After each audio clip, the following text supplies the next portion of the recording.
Hey guys, welcome back. Today we're just going to go over briefly what testing will look like in this course.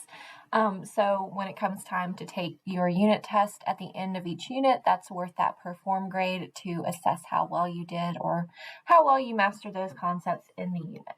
So I'm just going to give you the rundown here, and then of course if you have any questions about anything, you can always email me. Okay. So let's talk about what your unit test will look like. Typically, there'll be two parts. You will always have some kind of multiple choice questions on Mastery Connect. The district uses Mastery Connect, and you guys being juniors are probably pretty familiar with it by now, but you just go to the website, and I can actually show you what that looks like here really quickly in case you are not familiar with Mastery Connect. But I'll always have it linked for you.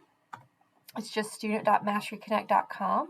You will have a test ID that you will enter, and then you will enter your student ID, and you'll take your test. At the end, it will show you your score, and I will be able to see it, and I will record it for you guys in PowerSchool, okay?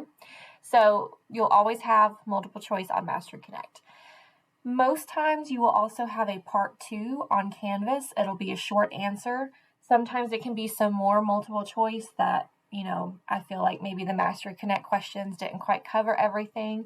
But typically you'll have a part 1 on Mastery Connect. Part 2 will be on Canvas. It will look like a Canvas quiz, but your final grade will be an average of those two parts. So as you guys are doing your tests, just make sure you're completing both parts if there are two parts. Some of your tests do have them, some of them don't. Just, make sure you're reading through your test page to make sure you understand all of your requirements for the day, okay?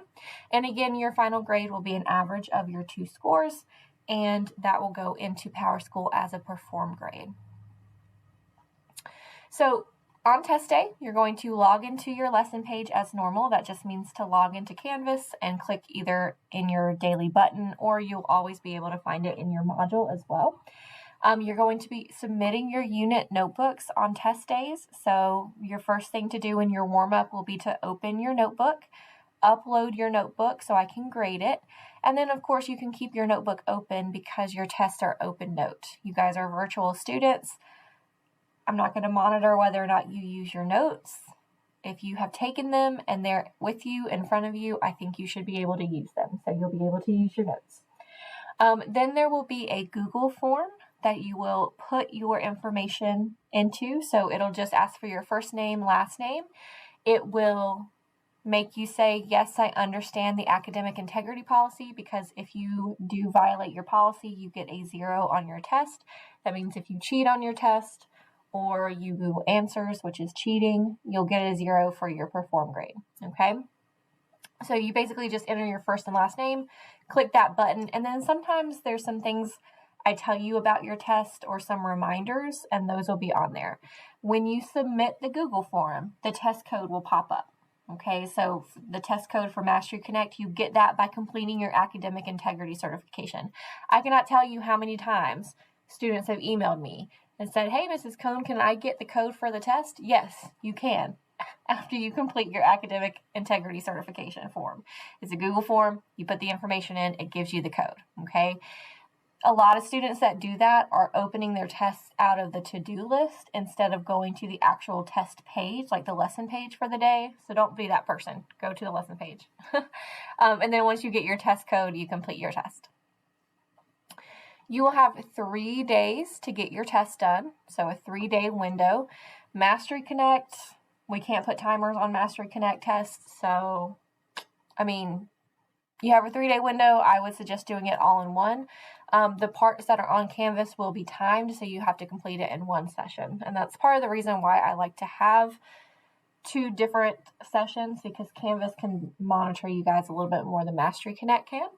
But this 3-day window includes weekends because all of your work is due on Sundays anyway. So if you have a test on a Friday, your tests are due on Sunday evening. Okay, so you might as well take it on Friday so that your weekend can be open. All of your unit tests are perform grades. They're worth 50% of your grade. These tests are going to be the things that count the most towards your overall grade. And then you guys do have the opportunity to retest, and those can be completed for up to an 80%. So if you take your test the first time and you fail it, let's say you take it and you get, a 50 and you're not happy with that, you can retest it for an 80, up to an 80%, and an 80 will go in the grade book and replace that 50 or whatever grade you were not happy with. Okay. Now, what if you don't take your test? What happens if you don't log in on the test day and you don't do your test in that 3-day window? Sometimes you guys might have a valid reason. If you're sick, you have a family emergency, and that's just something that needs to be communicated to me.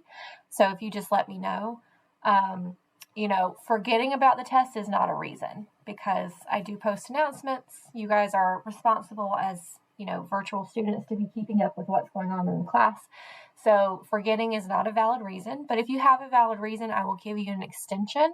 If you do not have a valid reason, I will let you take your test, but the highest grade you can make is an 80. Okay, so it's essentially just, I'll let you do the retest. If you do a retest, so like if you miss your initial window and you take the retest and you fail the retest, you do not get another retest. Okay, does that make sense? Because you have missed your initial test day. So if you fail your retest because you didn't take it the first time, that failing grade just stays in the grade book. Okay, so just be aware of that. And that is more than a generous policy, because I know teachers that do not let you retest if you don't take your initial test and then take late points off. Okay.